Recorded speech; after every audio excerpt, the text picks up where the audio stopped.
আর wait করা লাগবে না, সবকিছু আমি রেডি করে নিয়ে আসছি। কাবিনের টাকা ধরো। মানে আচ্ছা, ধরো। এই ছেলেটার নামে কি Divorce. উল্টাপাল্টা কথা বলতেছি? তুই তো জানোস যে ওর কত সয় সম্পত্তি আছে, দেশে নাকি অনেক জায়গা জমি আছে, আবার শুনলাম সে ঢাকাতেও নাকি ফ্ল্যাট কিনবে। আর এই ফকিরের বাচ্চা জাকির, ওর কিছু আছে? সেজন্য তো ভালোবেসেছি, কিন্তু পরে যদি চেঞ্জ হয়ে যায় আমাদের কি হবে ভেবে দেখেছো? আমি তোর মতো এরকম 5টা বউ পালতে। আমি তোমাকে তাই বলেছি, ওদের নাকি গ্রামে অনেক ভিটামাটির জায়গা জমি অনেক কিছু আছে। আর জাকির অত টাকা কিনে বড় হয়েছে তো বুঝতে। আমির যে তোকে সত্যি ভালোবাসে, এখন তুই সেটা বুঝিস না। তোকে যদি সত্যি ভালো না বাসতো তাহলে ওর বউকে তো আর ডিভোর্স দিবি না। সত্যিকারের ভালোবাসে দেখেই তোরে বিয়ে করবে, দেখেই ওর বউ। আগের বয়সে তো এখন আর থাকে না। আমি তো আমার জন্য একদম পাগল। আমির অনেক ভালো ছেলে এবং মন থেকে তোরে ভালোবাসে, ও তোরে বিয়ে করবে। এবং আমাকে তো বলছেও যে বিয়ের পরে তোরে 10 কাঠা জায়গা লিখে দিবে। আর ওই ফকিরের বাচ্চা কিছু দিতে পারবে? কিচ্ছু দিতে পারবে না। কিছুই না, বুঝে উঠতে পারছি না। আমার কাছে একদম সত্যি করে একটা কথা বলবো, আজকের দিনটার কথা মনে আছে তোমার? এই দিনে আমি তোমাকে প্রপোজ করেছিলাম, তুমিও রাজি হয়েছিলে। এই দিনে আমাদের দুজনের ভালোবাসাটা শুরু হয়েছিল ঠিক এই দিনে। তুমি যে আমার আজকে দিনে আমাকে প্রপোজ করেছো সেটা আমি ভুলিনি।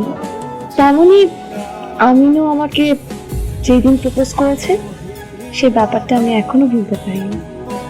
লামিয়া, স্ট্রেঞ্জ কথা হচ্ছে তোমার আর আমার ভালোবাসা নিয়ে, এর মধ্যে আমিন ভাইকে টানলে কেন?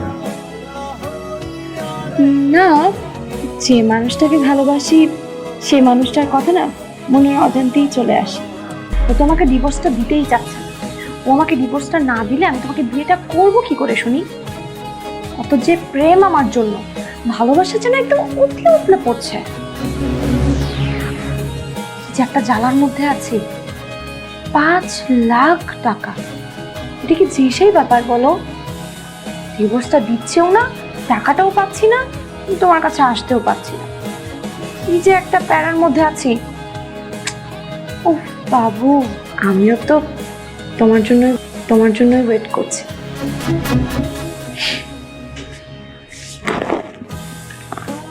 আর ওয়েট করা লাগবে না, সবকিছু আমি রেডি করে নিয়ে আসছি। কাবিনের টাকা ধরো। মানে ধরো ডিভোর্স লেটার। তুমি তোমার সুবিধা মতো সিগনেচার করে দিও, তাহলেই সমাধান হয়ে যাবে। শোনো না, প্লিজ আর কোন কথা বলো না। বলছিলাম যে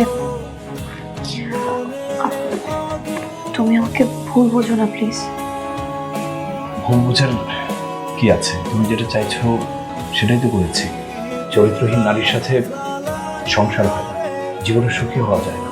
তুমি আজকে যার হাত ধরে চলে যাচ্ছ, একদিন সে তোমার হাত ছেড়ে দেবে। জানো লামিয়া, তোমার সাথে আমার পরিচয় হয়েছে, ভালোবাসা হয়েছিল। একদিন না আমি প্রচুর কান্না করেছিলাম। আমি ভেবেছিলাম যে লামিয়া আমাকে এত ভালোবাসে, একটা মানুষ আরেকটা মানুষকে এত ভালোবাসতে পারে, এই পৃথিবীর কোনো কিছুর বিনিময়ে তুমি আমাকে ছেড়ে যাবে না। তুমি আমাকে ক্ষমা করে দিও প্লিজ। একটা কথা কি জানো? যে নারীর চাহিদা বেশি থাকে তাকে পৃথিবীর কোনো পুরুষ মানুষই সুখী করতে পারে না। ইনফ্যাক্ট সে নিজেও সুখী হয় না। আমার জীবনে প্রথম নারী ছিল তুমি, যাকে আমি ভালোবেসে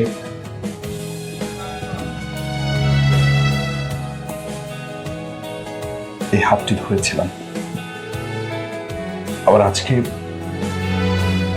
সেই হাতটি আমি ছেড়ে দিচ্ছি। তুমি ভালো থেকো।